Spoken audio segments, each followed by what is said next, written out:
Hello বন্ধুরা, আমি share করবো আপনাদের সাথে আজকে মাংস রান্না, যেভাবে আমি বাড়িতে প্রায় বানাই। এই দেখুন, এখানে আমি 1 কিলোর মতো মাংস নিয়ে নিয়েছি। তারপরে এতে হলুদ গুঁড়ো, নুন, জিরে গুঁড়ো, ধনে গুঁড়ো আর সামান্য লঙ্কা গুঁড়ো দিয়ে আমি মাংসটাকে ভালো করে মেখে নেব।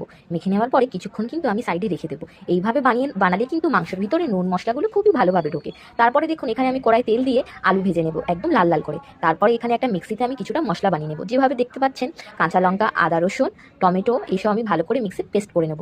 তারপরে এখানে আলু ভাজার পরে এখানে আমি কড়াই শুকনো লঙ্কা, তেজপাতা, গোটা গরম মশলা আর জিরে দিয়ে দিয়েছি। তারপর এখানে কাটা পেঁয়াজটা দিয়ে ভালো করে আমি লাল লাল করে ভেজে নেব। তারপরে মিক্সি রাখা মশলাটা ওটা আমি দিয়ে দিলাম। ভালো করে আমি মশলাটাকে কষে নেব। এই দেখুন কি সুন্দরভাবে মশলাটা আমি কষে নিয়েছি। এইভাবে বানিয়ে খেয়ে দেখবেন নিশ্চয়ই, এটা কিন্তু খুবই সুন্দর খেতে লাগে আর খুবই টেস্টি হয়। এইভাবে কিন্তু আমি প্রায় বানাই বাড়িতে। এই দেখুন, তারপরে এতে আমি ভালো করে কষে নিয়ে একটু মিট মশলা দিয়ে দিলাম। তারপরে ভালো করে ঢেকে ঢেকে আমি কষে নেব। আর কষে নেবার পরেই কিন্তু আমার মাংসটা রেডি হয়ে যাবে। এটা আপনারা ভাত দিয়ে, রুটি দিয়ে, খিচুড়ি দিয়ে খেতে পারেন। এটা খেতে কিন্তু খুবই সুন্দর হয়েছিল।